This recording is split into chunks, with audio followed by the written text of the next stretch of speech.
Bienvenido a Hermandad Hispánica. Disfruta de este super vídeo y no olvides suscribirte para no perderte los próximos. Argelia es uno de los 54 países que forman el continente africano. Su capital y ciudad más poblada es Argel.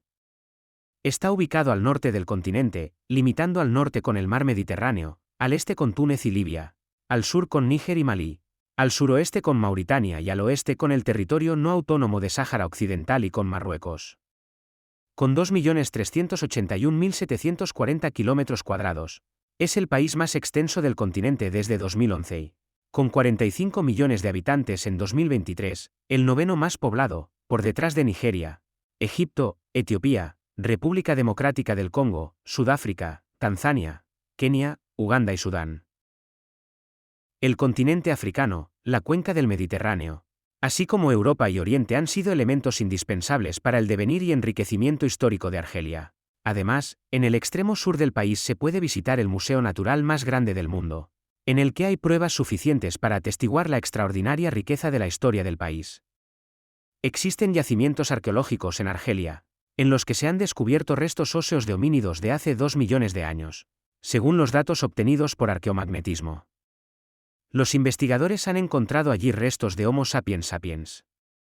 En el extremo sureste del país, el Parque Nacional del Tassili alberga la muestra de pinturas rupestres más importante del mundo. El parque ha sido clasificado Patrimonio Mundial por la UNESCO y es reserva del hombre y de la biosfera desde 1986. Argelia ha estado habitada por los bereberes desde hace más de 10.000 años. Los bereberes construyeron los primeros monumentos de la antigüedad, de los que aún quedan numerosos vestigios. En el último milenio AC, levantaron varios mausoleos importantes entre los que destaca el de Medgassen, en la provincia de Batna, en el noroeste del país. Desde el año 1000 AC hay constancia de que mantenían relaciones comerciales con los fenicios, cartagineses, que habían establecido colonias en la costa, y con los egipcios en el siglo III AC. Los romanos denominan esta región Numidia, habitada por los bereberes masilianos y los maselinos. Estos últimos se aliaron con los cartagineses en la Segunda Guerra Púnica, mientras que los primeros, aliados de los romanos y gobernados por Masinisa, acabaron recibiendo todo el reino de sus conquistadores. A la muerte de Masinisa en 148, Escipión Emiliano dividió los poderes del reino entre los 3 hijos de Masinisa, dándole a cada uno el control sobre el tesoro, el ejército y la justicia respectivamente.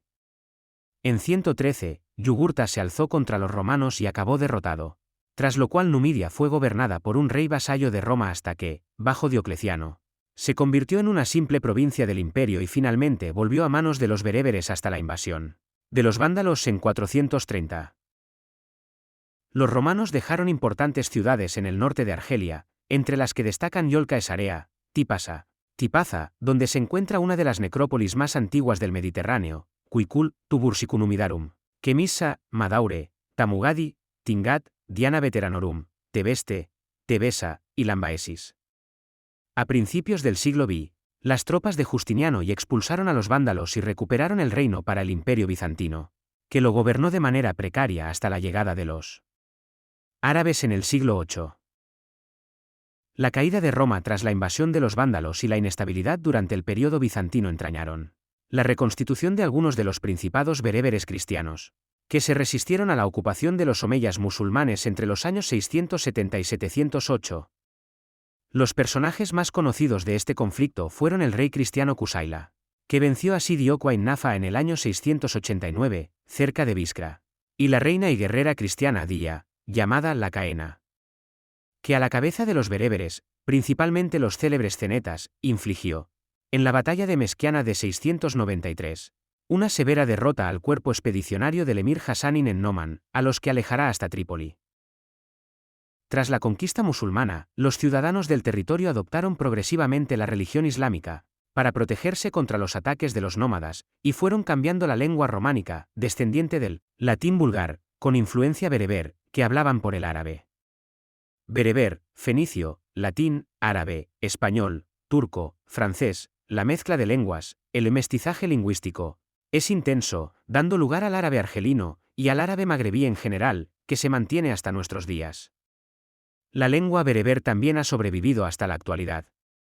En cuanto a la inmigración árabe en África del Norte, fue de poca importancia excepto en las dos regiones exteriores de Argelia, Kairouan y Tánger. Dado que el total de su población ha recibido una contribución demográfica árabe limitada, una gran parte de las poblaciones de lengua árabe es bereber. La primera parte de la conquista musulmana de España fue conducida por un contingente bereber compuesto casi en su totalidad por conversos, desde el jefe Tariq ibn Ziyad, que dio su nombre al peñón de Gibraltar. Tras el éxito de Tariq, el califa le hizo encadenar y murió en el camino a principios del siglo VIII, ante la dominación omeya de todo el Magreb. Varias tribus bereberes cenetas empezaron a unirse en torno a Abu Qurra y se rebelaron contra la ocupación árabe. Su lucha proseguirá bajo varias dinastías jariyís bereberes en un conflicto que duró cerca de un siglo. En el siglo X, Ubeida ya al-Mahdi fundó la dinastía fatimí, en la Baja Cabilia, donde encontró un eco favorable a sus prédicas milenaristas. Los fatimíes establecieron su autoridad en África del Norte entre 909 y 1171, y fundaron un califato disidente de los abasíes de Bagdad. Este reino estuvo marcado por numerosas revueltas jariyismo, especialmente la de Abu Yazid encabezando las tribus bereberes en el 944, y que infligió la más severa derrota al ejército fatimí, debilitado y vulnerable, tomando la ciudad de Kairouan. La revuelta fue vencida por Ziri ibn Manad, a la cabeza de las tribus sanayas, que por salvar el imperio recibió el puesto de gobernador del Magreb central.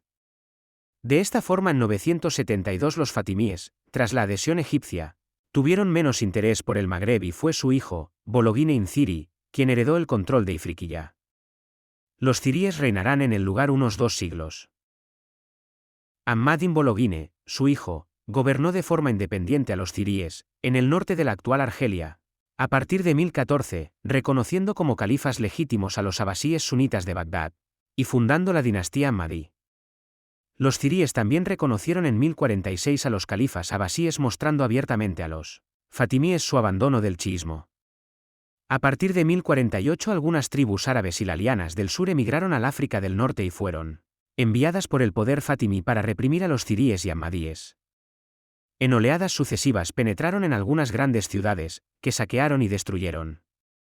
En Argelia estas tribus del sur se aliaron con algunas tribus locales. Estos dos reinos, prósperos por aquel entonces, se empobrecerán enormemente a causa de estas incursiones. Los ziríes cambiarán su capital de Kairouan a Ahmadía, los ahmadíes, de Al-Ala, Al-Ala de Beni Ahmad, actualmente reconocida como Patrimonio de la Humanidad por la UNESCO, a Bujía. Argelia estaba entonces bajo el control de los almorávides en una pequeña región del oeste, bajo los ahmadíes en el centro y bajo los ziríes al este.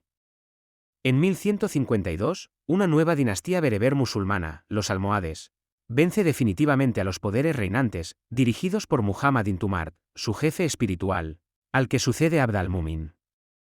Los almohades formaron uno de los imperios más poderosos del Mediterráneo, unificando el Magreb y al-Ándalus hasta 1269.